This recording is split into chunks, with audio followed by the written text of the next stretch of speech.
Hello, everyone, and welcome to another episode of We Should Have Recorded That with Phil and. Adam. We don't That's plan these me. things. We don't. Adam. It's a good thing we're on a Zoom call so I can see you sort of Yes, gesture in my yes. direction. Working, And then working on my. the glories of the human brain, I was able to tell that you wanted me to say my name. Yes, yes, yes. I'm working on my conducting skills. I got, just keeping them sharp. Yes. Yes. Well, they are coming along brilliantly, Phil. Thank you. So, who are you, Phil? In case someone is joining us for the first time. Who am I? Yeah.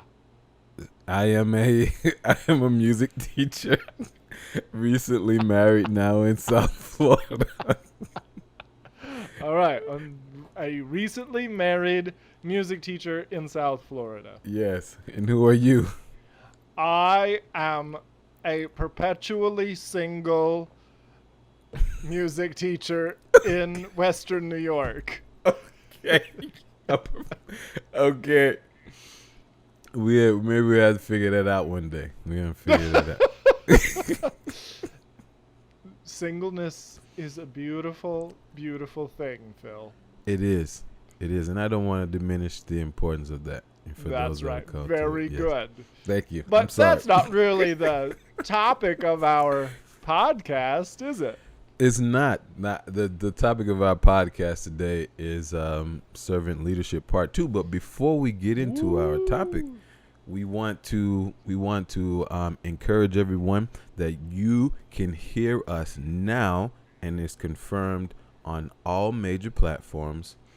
Yeah. Whoo. Did you see that we have 1 5-star rating on Apple Podcasts? I did, and I was trying to figure out who the rating came from, but thank you. Well, whoever it was, yes, exactly. Thank you. Thank you. So, dear audience, whatever is your platform of choice, go leave us those 5 stars. Yes. So that and if you don't want to rate us 5 stars, then you just don't worry about it. Right. Just keep that opinion to yourself. It's like an Uber driver, right? Yeah. You don't want to ruin their rating. Right. It's their livelihood. Yes, unless they did something super egregious like really bad, then yeah. I mean, I'm very good at egregious things. So I'm trying to keep my tame my tongue when we record this, knowing that it's for public consumption. Yeah, I mean, I think you're doing a good job. All right. I don't think you've had to edit me out yet, No, have you? I don't think we've had anything that was like, okay, we really need to edit this. Yeah, no, this is a pretty raw and authentic podcast, which is why we have such a devoted audience. Yes, you're getting it In all, fact, everybody. Tell them, Phil, as we continue on the housekeeping, about our devoted audience. Yeah, man, like we have so many people that are listening to us in the States. Thank you for all of those who are listening in the States. We also have many of the states, right? Yes, many of the states. Like multiple states in the United States. Yes. Let me see. I mean, I guess I could run them off really. I'm looking them up really quick. So like New maybe York. Just the top 5, I don't know. Yeah, we could do the top 5. So of course New York is Woo! Go New York. Yeah, 40%. Pennsylvania is another big one. All right, PA, my home state. Mein Vaterland. Okay. Mississippi. All right, Mississippi. That's where you and I were both. Yeah. We both were there, yeah. Yep. Tennessee. And then Massachusetts. Those are our top 5 states right there. Wow, Massachusetts. Yeah. Interesting. We have quite a few quite a big percentage of listeners there. And so like the second thing, like we're kind of international. This is so cool. This is so cool. Now, what's our number one international country would be Canada, I assume. Yes, it is Canada. All And right. Well, yeah. to my dear friends in the Great White North, Uh-huh. thank you for giving a few minutes to our random musings. Yes. Yes, yes. And I think I'm gonna update our description to that. I mean, we're not so as random as maybe we could be. We're more tame than we are random. But yes, I probably will update that. But Okay. Ireland and Russia are kind of our equal I love nickname. it. So So, thank you. thank you to our Irish listeners and our Russian listeners. We Yes. are honored by your listening Yes, we are. listenage. We yes, or patronage. I mean, well, they're not really paying for anything, but just It's the the beauty of the gig economy. right. Yeah. Yep. S- So thank you everyone for listening. You could keep, and if you find anything helpful, please share with your friends Yep. and also you can comment. We are still asking for voice comments. Mm-hmm. You can send those to us through Anchor. As when once you in the description you will find a link to bring you to the voice That's right. messenger. Yep. And if you want a very clear link to the voice memo feature, it's on adampottermusic.com/podcast. We would love to play your audio clip as a part of a future episode. We would, we would. Yes. And in fact, there's another way of commenting, right, Phil? If they if Oh hearing us yes, is not enough, they right. can our beautiful American, Canadian, Russian, and Irish audience can Mm-hmm. now see us, They can see us on YouTube, and which is we why I wore a real shirt today. yes, yes, yes, yes, and gelled your hair it, All right. I told Phil before we started, the real reason that I actually look presentable today is that I had to record some music, some videos of music for my church and for the summer program I normally teach at the Chehi Summer School of Music. So I just finished those before I logged on to this Zoom Mhm. call. Um, and that is why I look as presentable as I can look, which is still only semi-presentable. No, no, no. So yeah, you can see us, and we are. We're kind of debating on the time, but um, you can listen to us. I think this week it's just gonna be released at the same time that the podcast, which is around 8 a.m. Eastern, and you can then find it at On your Saturday. on Saturday. Yes, Yes. Saturday 8 a.m. Eastern time, Eastern Standard Time in the States here. That's right. So yes, please check us out. Comment there. You can and yes, And so well, comment where, Phil? Where can they see us? they can see us on YouTube, and we're gonna go to Facebook. So I'm looking forward to we're just expanding, giving you more opportunities to interact with us. So This yes, is a friction-free experience. yeah, They can basically just go wherever they are, whatever yes, podcast app they want to use, whatever video sharing service they want to use. We are there. They yes, don't have to. They don't have. No extra work. This right. is a true 21st century experience. We got to get with it, we got to get with it. All right. Well, we're with it. Exactly. Exactly. We're so with it. Yes. Yes. Yes. All right. One more piece of housekeeping Okay. before we get into the meat today. Mm-hmm. And that piece of housekeeping is that next week next week's episode that will be released on July 18th, we are going to have a guest star. Woo! Yes. Is that what you call it, Phil, when it's on a podcast? A guest. I mean, yeah, I guess you could say that. Yeah, guest star. Yes, we could say that.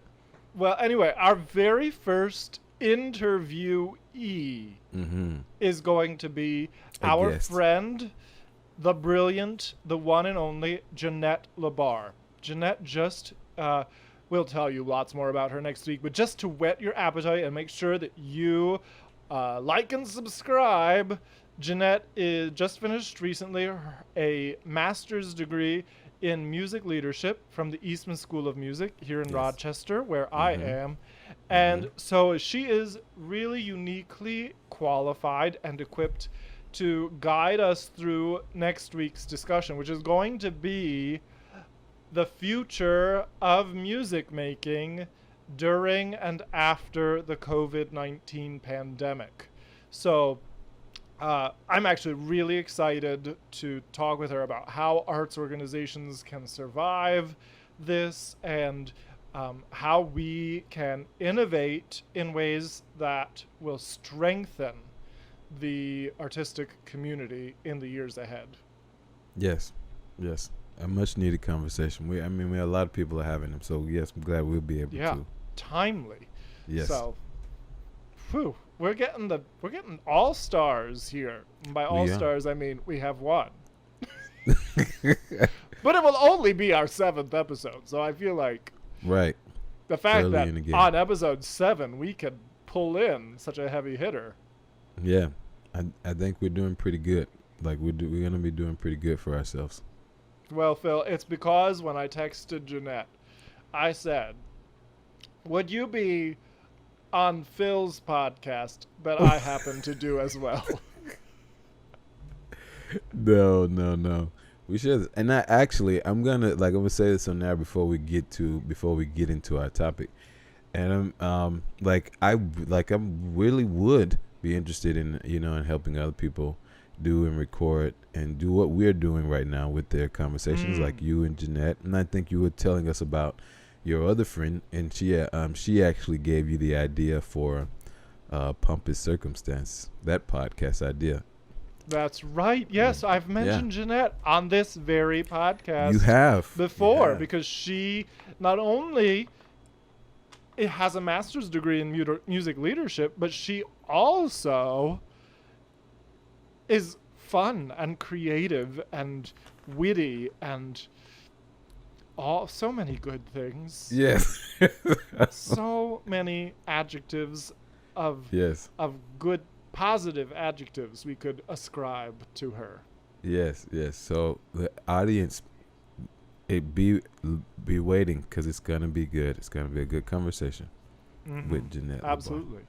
As is this week's conversation, don't you think, Yeah. Phil? Yes. What is our topic today? So again, we're talking about servant leadership, and we introduced this topic last week, and we're just continuing on that, and then how it plays an important role in choral culture and building good choral culture. So Yes. Yeah. So, Phil, why don't we just very quickly review what servant leadership is and why we think it's important before Okay. we delve a little bit deeper into the things that we kind of scratched the surface on last week. Right. So again, servant leadership was kind of a term. I think it is definitely it is biblical. Christ. We said that last week. Christ definitely led as a servant. I mean, the Bible says that he gave himself even unto death, and that what greater way can you serve someone other than to die for them? That's it. Right. And so we talked about how now as Christians, as believers, as those that have been saved, those that have been redeemed by Christ, in any capacity, whatever your gift is, whatever your calling is, you can love others. You can be willing to serve your brother. and that, I mean, that really is the kind of a basis for how we get to servant leadership. And we Yes. thought about how I think the name is Robert Greenleaf. Mm-hmm. He coined the term in the 70s, and really I thought one of the interesting things that I mentioned last week was the idea of the spectrum of being starting with the servant first and then becoming a leader Mm-hmm. versus just having a desire to have power. And I think that we talked last week, it's a spectrum, and so some like you know, that you can kind of like, even as you're being a servant leader, there may be times where you need to have more control, but it's still, I think it's still with the heart to serve, still with the Right. heart Right. to better others or so. Yes. And why is this stuff important? Why do we care? Yeah, I mean, so for the choral culture, like, it really is important because you want to, you want to empower your students to be, to their full potential, and then the Mm-hmm. music, right? Like, we want to empower our students to internalize this music so that we can express it. Yes. So, I love it. yeah. All right. So now moving on, we're digging a little bit deeper into what we Mhm. talked about last time. Um, last week's conversation was pretty idea heavy, and when I use the word idea, I am contrasting ideas with behaviors. Yeah. So, ideas, I'm trying to think of a good example. Phil is a nice guy. Mhm. That's an idea. Right. That idea is formed by Phil's behaviors. The reason that in my mind I have the idea that Phil is a nice guy is because Phil knocks on the office door and asks how I'm doing, or Mhm. makes offers to help, or is patient with me when I don't know how to use my microphone on this podcast. So, Phil is a nice guy is an idea. But those other things that I listed, those actions are behaviors. And one of the intrinsic qualities of a behavior versus an idea is that a behavior is measurable. Mhm. Phil is a nice guy is not measurable. Like, Phil is a 10 out of 10 on the niceness scale. All right, well, if I did make a rubric of niceness, the things on that rubric would be Would be behavior. behaviors Mhm. that are measurable. This is the number of times that Phil knocked on my office door and asked how I was doing. This is the number of times that Phil offered to help me. This is the number of times that Phil should have yelled at me for not knowing how to use my microphone, but instead he chose to be patient. Those are behaviors. And so the same is true of servant leadership. We talked last week in big terms, right, Phil, Mhm. on, sort of from a 30,000 foot view, what is servant leadership? And we talked a lot about the ideas behind it. But I think today, for just a few minutes, we're going to talk a little bit more about certain behaviors of servant leadership that contribute to choral culture. How does Mhm. that plan sound, Phil? Sounds great. Sounds great. Now, what would you have said if I if what how would you say it if you actually thought it was a horrible idea? If I thought it was a horrible idea, Yeah. I would be like, I don't know about that. Maybe less interesting. There is a behavior of niceness.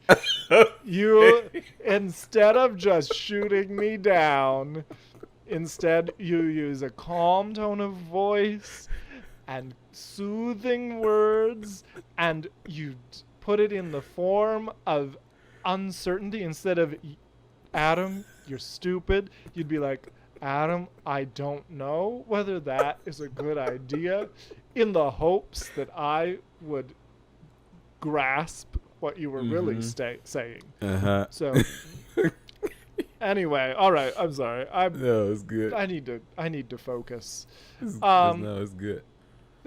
All right. Yes. Okay. So I'm just gonna talk about a few of the behaviors that have that I think have helped me incorporate an attitude of servant leadership into the choral ensembles that I am privileged to lead, and there are many we won't get to. There are many that I won't think of, but you know what? We have like so many episodes in the future. We can come back to some of these when we run out of time. Before I do that, though, I do want to just acknowledge that I am just like so far from the perfect model of servant leadership. It's so easy when anyone talks about the things that have worked for them, the things that are successful for them, it's so easy for them to come across as, the expert.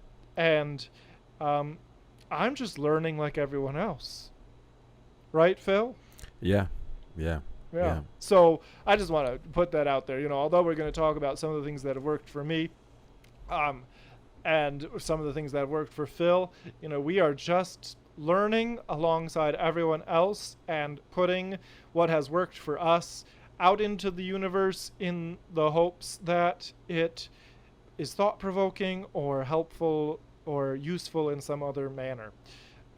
So anyway, one of the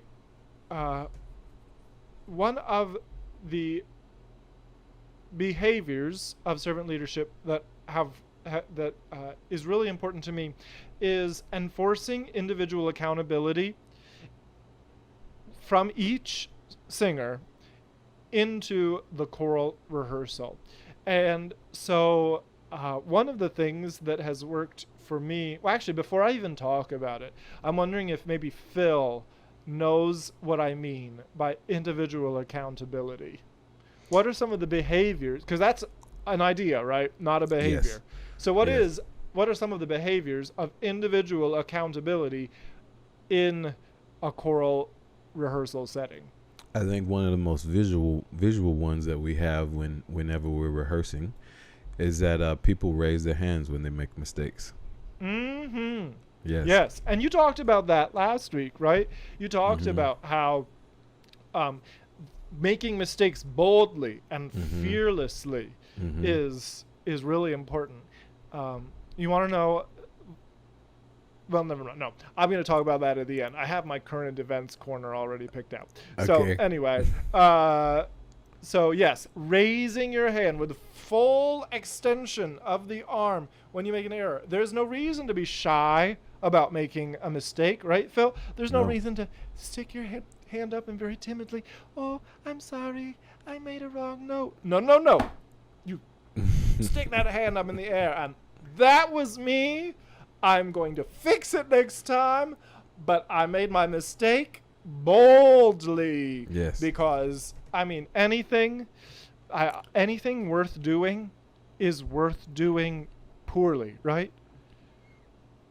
Take the risk. Yeah, well, yes. Okay, all right, sorry, you don't know what I mean by that. Okay, that's a saying. All right. Anything worth doing, we must strive to do our best, right? Yes. If it's not, if it doesn't motivate you to give 100%, then reevaluate what you're doing. If you don't want to give it 100%, go do something that does inspire you to give 100%. Right. Amen. Amen. Of course. All right. I'm sorry, Phil. I'm just it's okay. Getting carried away. All right. But one of the behaviors of someone who is giving 100% is a fearlessness to do it badly on the quest, on the path, on the journey to doing it well. Yes. Okay, all right. That's what I meant by anything worth doing is worth doing poorly. Yes, I'm with you. I'm with you. You're I with didn't me. know if that was a trick question in that, so I was like, oh No. no. Phil, I would never obfuscate the truth. I would never shroud it from you, Phil. Okay. All right. So anyway, that's a behavior of Yes. individual accountability. Can you think of any other behaviors of individual accountability, Phil? Yeah, one of the biggest ones after admitting you made a mistake is then taking note of that. Of okay, how do I like? All right, I said the wrong vowel here. Okay, let me write in the vowel that I want that should be said next time. And so making those notes. And I like as a chorister, Mm-hmm. like we would we would sing learn a piece of music in September or October, and then come back in January, and if those notes are there, it's like that. You just Yeah. it's so important to have to write have a pencil and write in your music. Mm-hmm. Yes. Marking a score. And Phil, you're so right.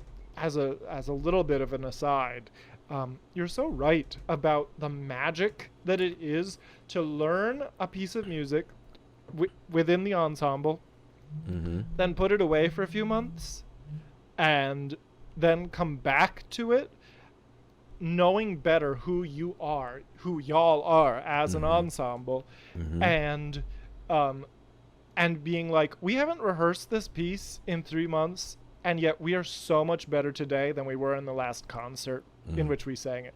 I Right. Yeah. love that. I just, that is a magical phenomenon. Yeah. It's great. Um, all right.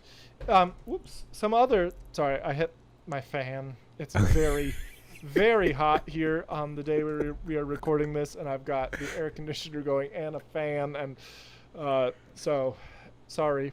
You're Um, struggling. You're struggling in Rochester right now.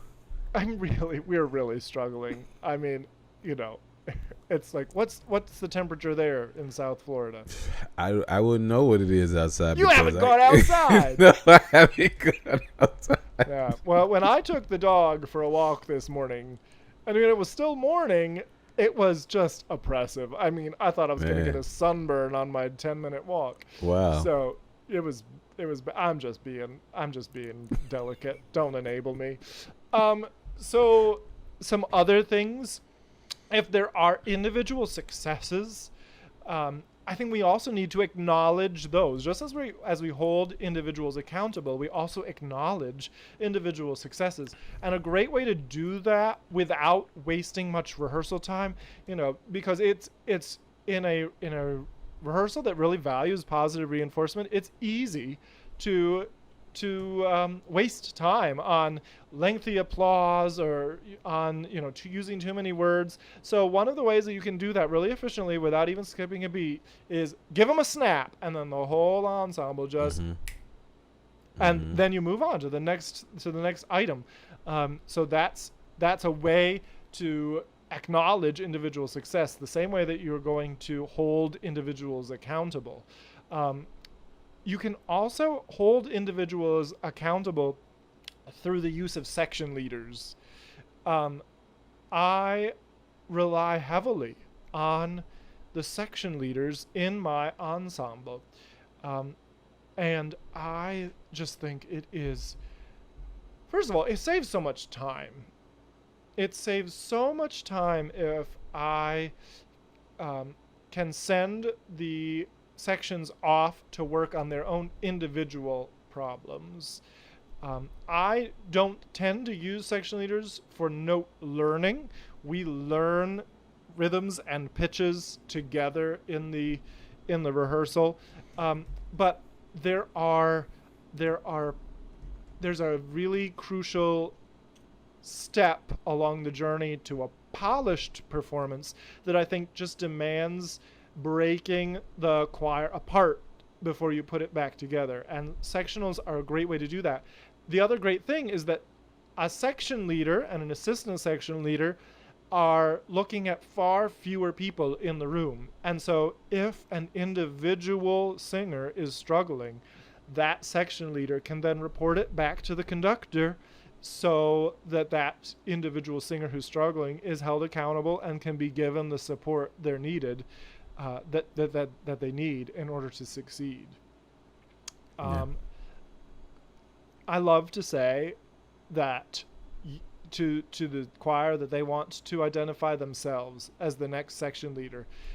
If they're not the section leader this year, do such an amazing job on a daily basis in rehearsal that I can't help but note that they're the ones who are raising their hands with full extension. They are the ones who are eagerly celebrating others' successes.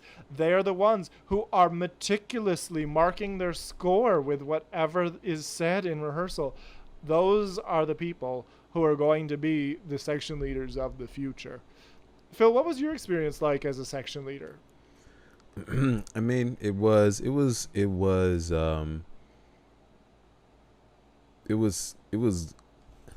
don't want to use a generalization. I think I had to make sure that I was on top of my game, and then when I wasn't, being honest with my section, and sometimes I had to apologize that I was not as much as prepared as I should have been or could have been to be more helpful. But it was also a great chance to encourage, because especially when we when I came to Rochester with you, so many of the bass singers that we had were inexperienced singers, and so just a need to keep encouraging them. Guys, just keep going. I know it feels uncomfortable. We're singing C's and D's. You know, which I mean, middle C's and D's, which would make sound. I mean, music people understand this, but you know, like this for an untrained singer, this is high singing.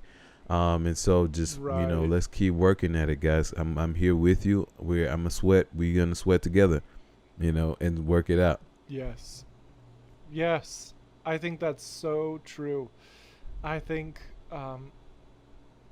you're right that there is something about that stick-to-itiveness, that perseverance, that like a peer is even better able to evoke than a teacher. Yeah. And you're right about the discomfort, right? I had a teacher once who said, and I repeat it, the best learning occurs at the line between comfort and discomfort. So if the choir is as a whole, and we're talking, there are going to be many individual differences, right? But if your median student is comfortable, you're not pushing the choir hard enough. Yeah. And if your median student is too uncomfortable, they're going to be overwhelmed.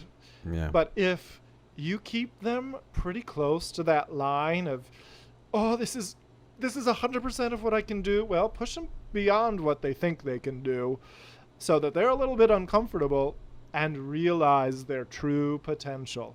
They're actually capable of 115 or 125% of what they thought they were. And that's today.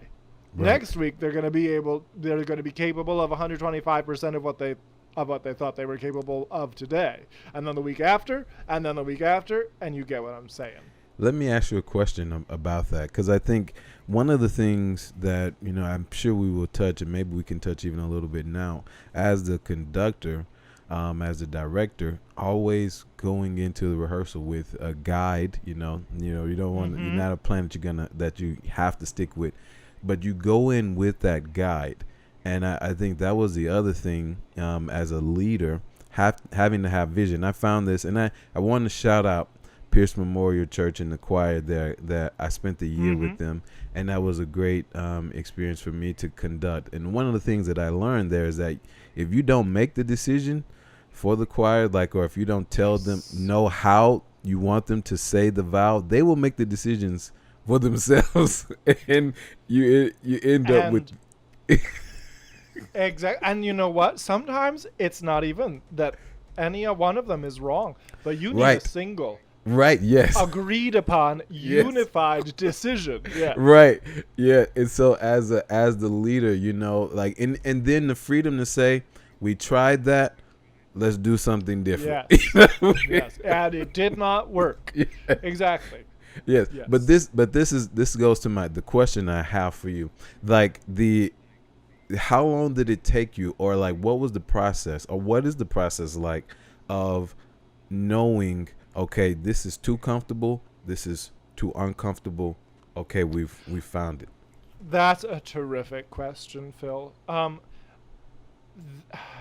First of all, I mean, let me just say to you, I think one of the characteristics of a servant leader, and this is an idea, not a behavior, but we haven't really mentioned it before. A servant leader comes prepared to lead. A servant leader.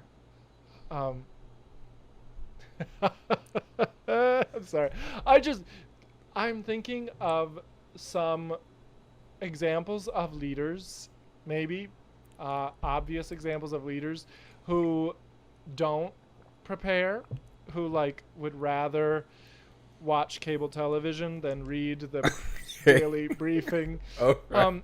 And so that is not servant leadership, because a lack of preparation is bad.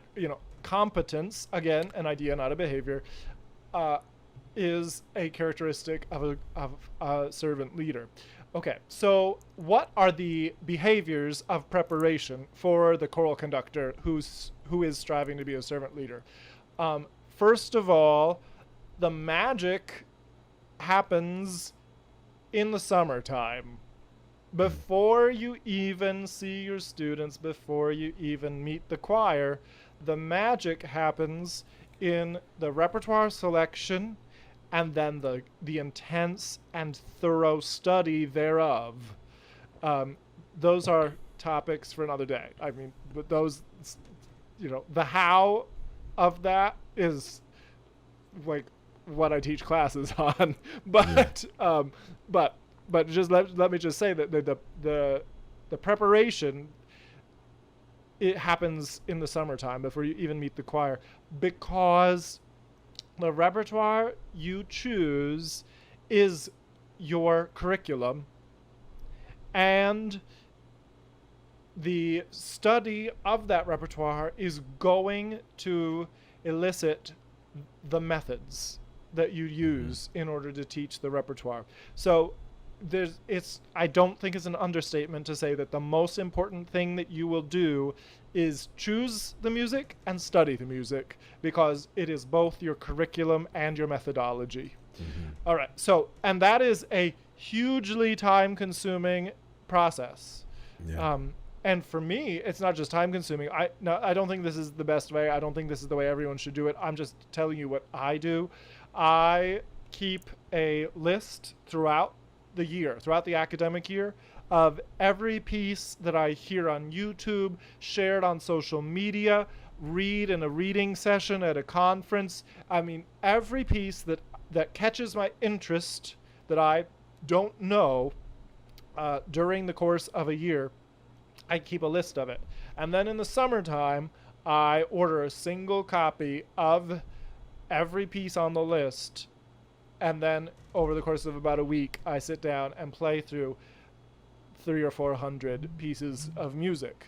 And that's an incredibly expensive process for me personally. And hopefully I get better at it. Hopefully I get better at not ordering so much music for my own library, because 85% of it ends up in a Sterilite bin and never looked at again.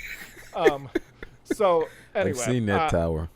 You have seen, yes, the leaning tower of music in my office.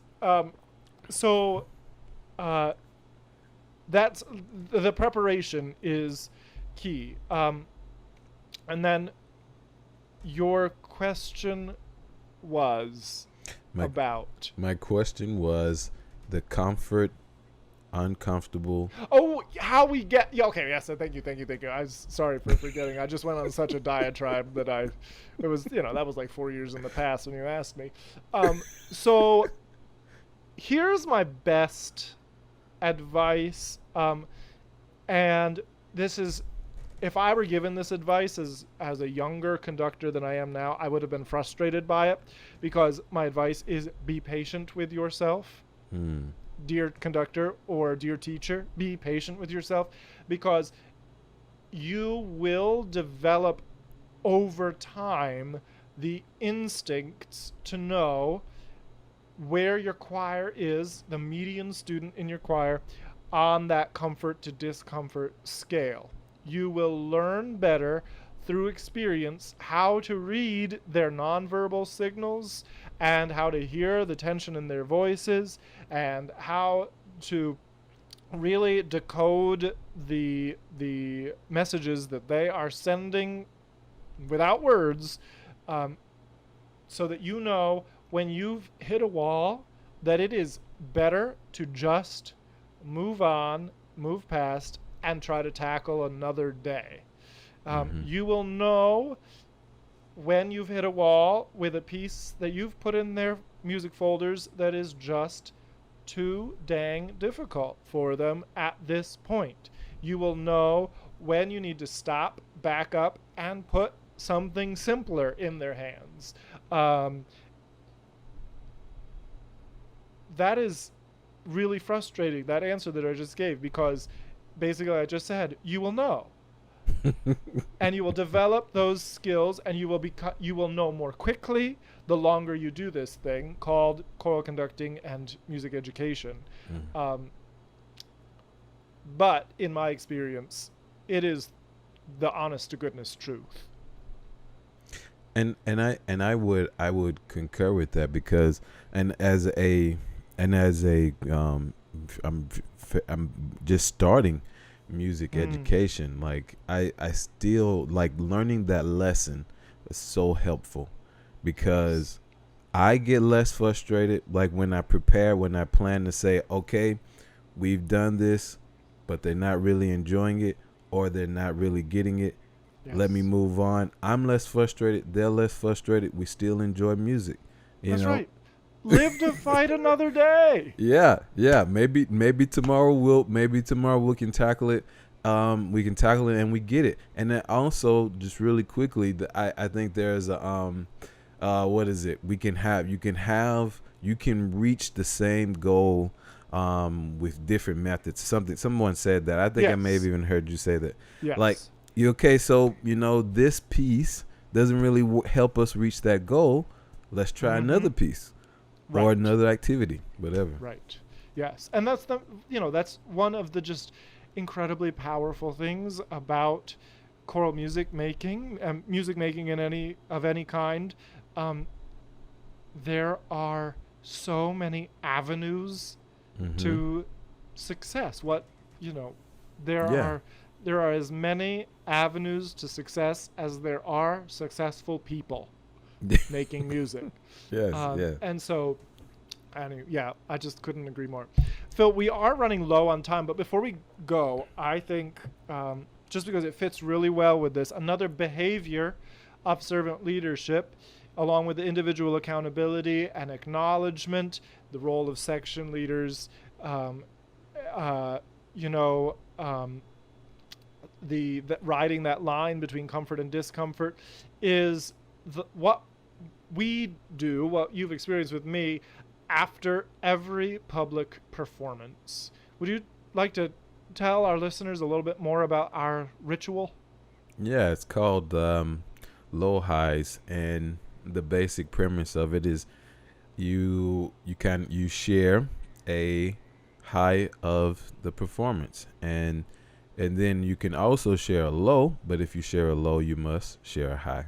So yeah, it's a great way, I think, beyond like it there is a little bit of there is accountability in that, but it's Mm-hmm. also just a great time to bond. Like Yes. and we just kind of, hearing from each other's perspective on what did the concert sound like or look like for to you. Yeah. Yeah. Yeah. I love this ritual. It's a ritual I learned from one of my mentors at Florida State, Kevin Fenton, and yeah, I think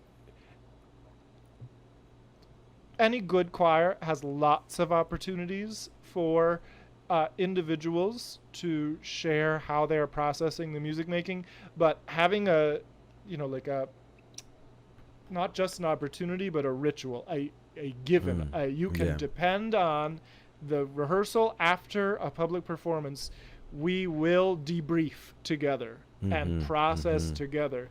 Um, and you're right. I think students develop a really wonderful rapport with one another because the sometimes the both the lows and the highs are absurd, and sometimes the lows and the highs are really profound. Sometimes the low is like my shoe fell off while we were processing to the risers, and sometimes the high is my grandmother was weeping during the Yeah. performance. Yeah.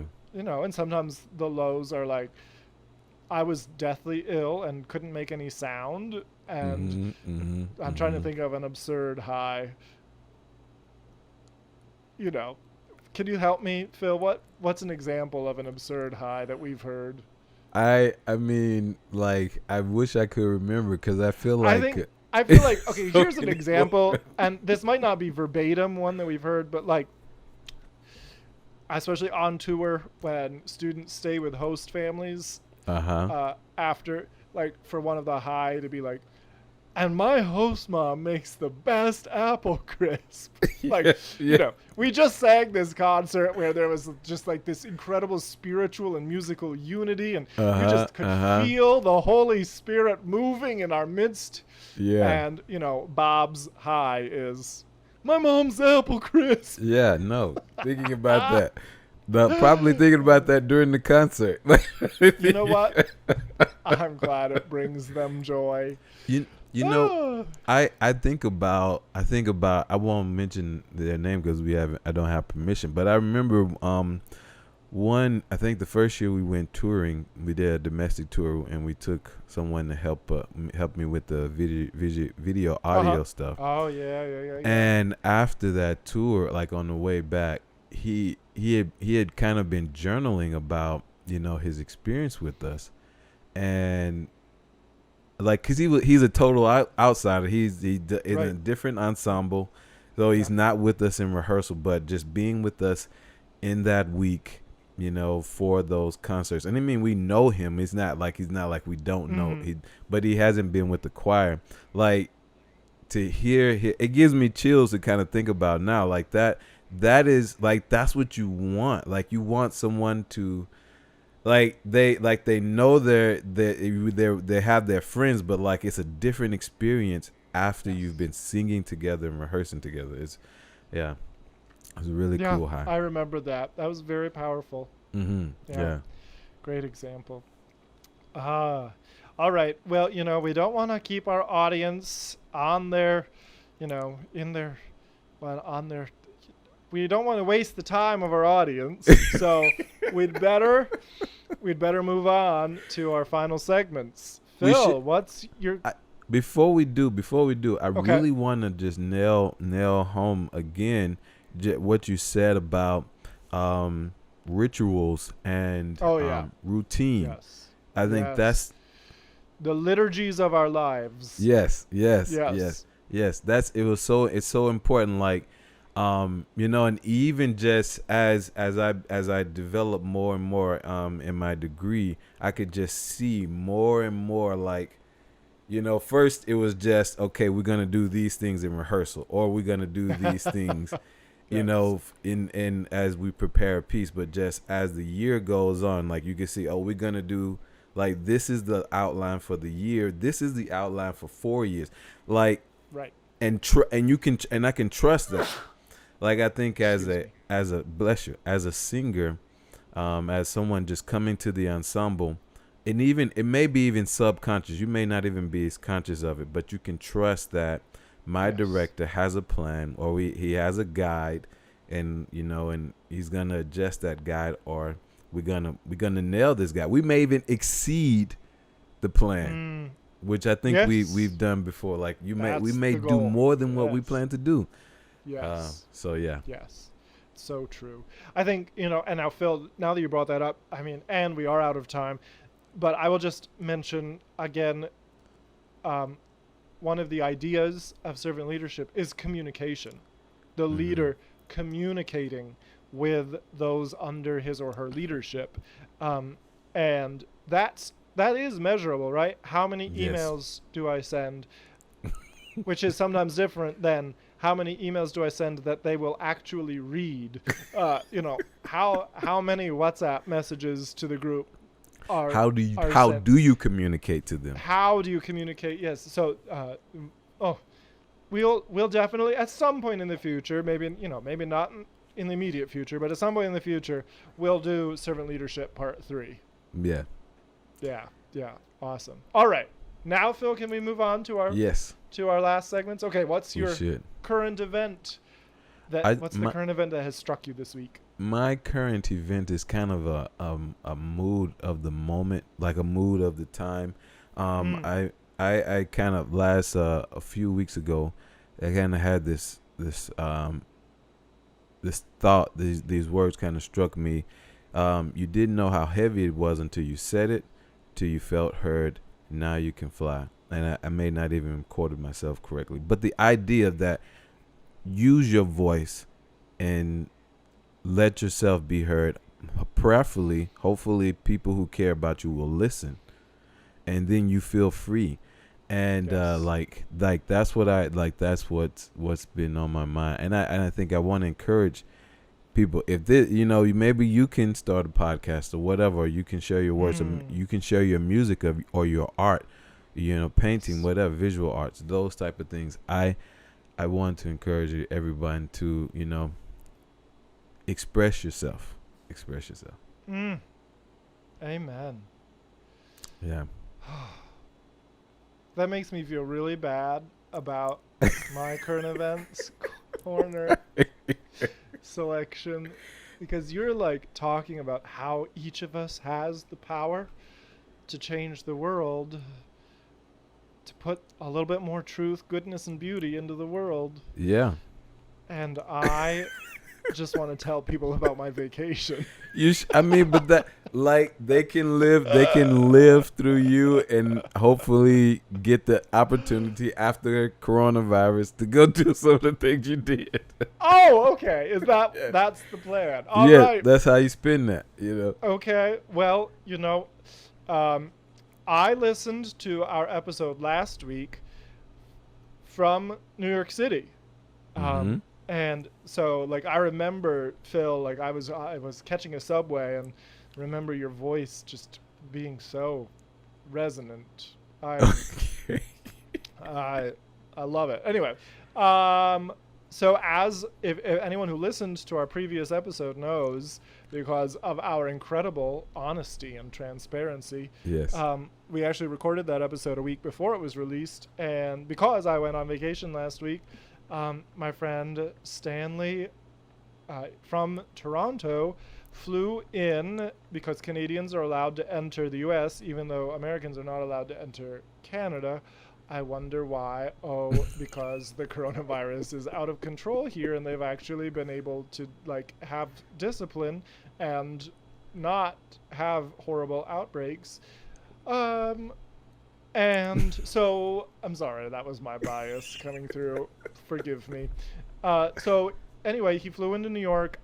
I went down to New York and met him there, and then the next day accompanied him back upstate, and we spent a day in Rochester, a day in the Finger Lakes, a day hiking at Watkins Glen and Letchworth, which are New York State parks here. Beautiful gorge trails, waterfalls.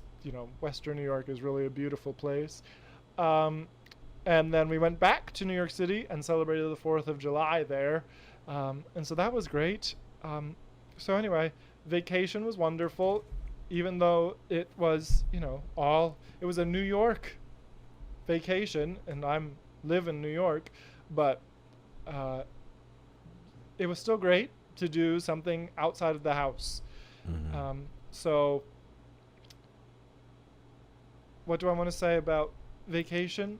Um, I'm feeling pressured to put truth, goodness, and beauty into the world since Phil did. No, you did. You're doing it. Don't feel too pressured. Don't feel too I pressured. feel like even during the coronavirus, we can uh, find ways to um, safely explore our world, even if our world has to stay within our own state for the sake of safety. Um, we can, we must take every precaution. I mean, it is not fun. It is not fun flying in a mask, walking in a mask. It is not. I mean, masking is not fun. It is not always easy to stay socially distant. It is not always easy to stay 6 feet behind the person who's walking too slowly in front of you. Mm. Like, but we can and must take every precaution, but we must also go on living. Yeah. So, um, and that living is going to look a lot different than it Yeah. did pre-pandemic. But Yeah. um, that would I guess that would be my there. That's what I'm trying to say. I really enjoyed myself, even though if like I had to wear a mask in 90 plus degree heat. That's like that sucks, right? It But does. Yeah. I need to keep other people safe and do my part to keep people safe. I guess we should try to wrap this up. We really should. Yeah, we are. Oh, we're now over an hour. Okay, dear audience, forgive us. We don't want to waste your time. We will. We will. Are we ready to shut up, Phil? I mean, we have one more segment. I think what we I will think we bet. I think we should skip it. just skip it, just cut it. I think. I mean, what did I learn? I Mhm. learned once again that Phil is awesome. Okay, what did you learn? Yes, I was. It's just more confirmation that I made the right decision, and having you as a teacher, as a choral teacher. So All right. Well, now that our Mutual Admiration Society Yes, meeting yes. can close, I will say to our wonderful audience, until next time. adios.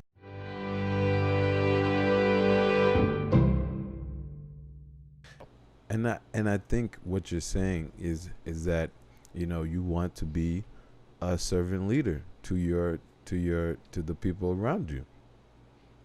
Oh, Phil, Yeah. you you are the reason. You're the reason you're the why. reason people listen to us because No. you are profound, brother. No. You are profound. No. Yes. I'm not sure if I'm a servant leader when I'm like on an escalator. I feel like I'm just a servant. Like me waiting for like several steps of the escalator to go by before I then get on the escalator behind the person in front of me so that I'm Mhm. like not breathing my aerosols all over them. That does not require any leadership on my part. But yes, I guess you could call that servanthood. Well, I mean, but I think just the whole idea. No, we not. I don't want to keep us too long, but because we're at the end. But I just the idea that we our liberty over charity as Christians. Mm-hmm. Oh Yeah. yes, yes. Um. This should not be a difficult. This should not be a difficult decision for believers. I think. Mm.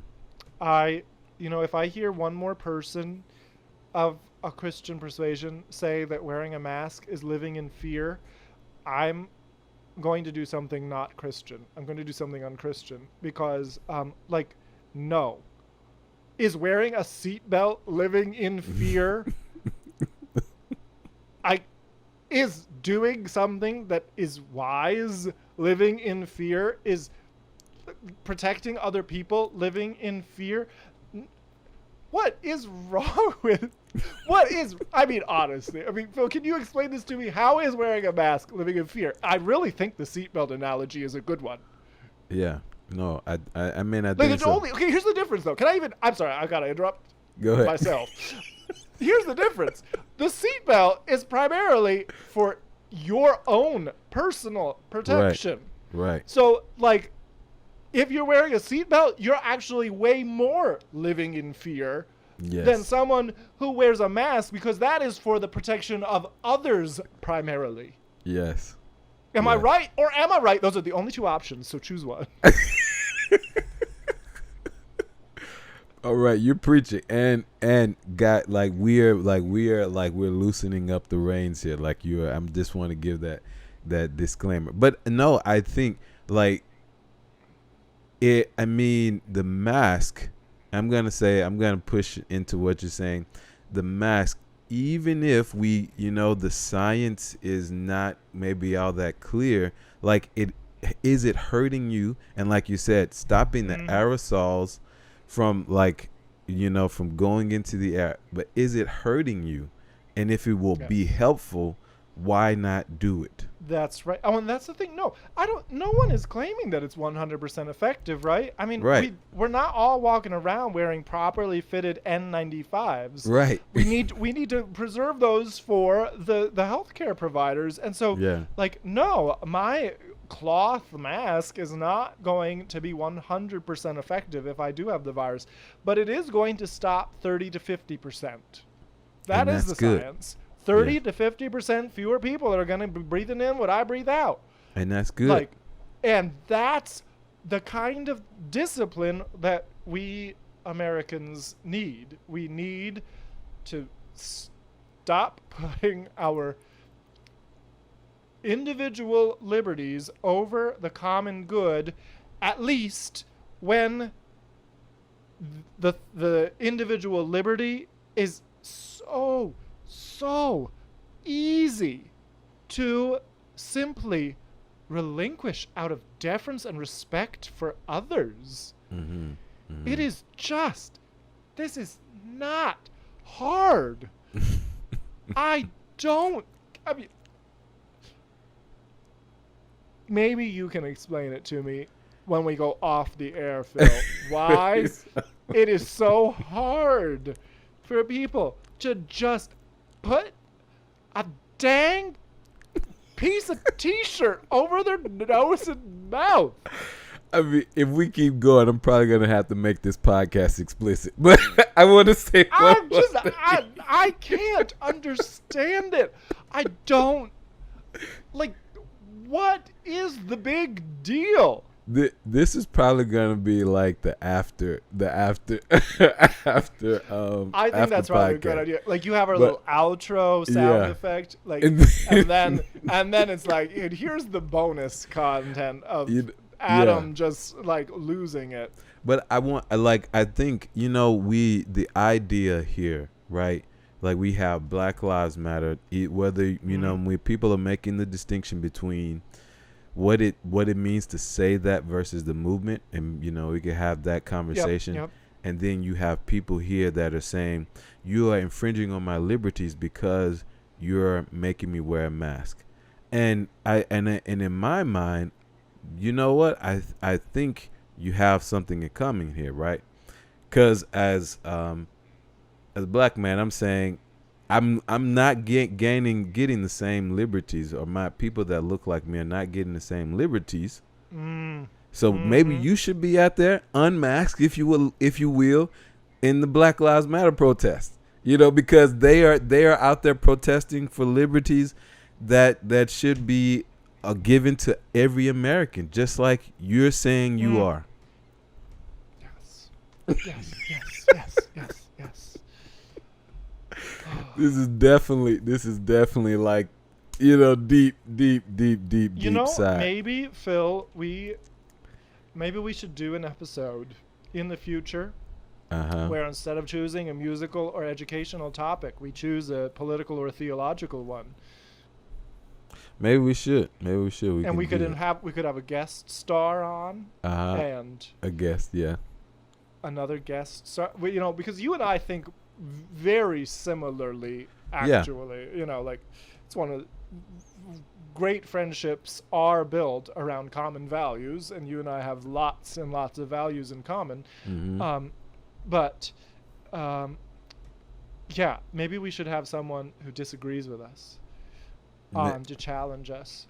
Yeah, I could definitely do that. I actually experienced that a couple weekends ago.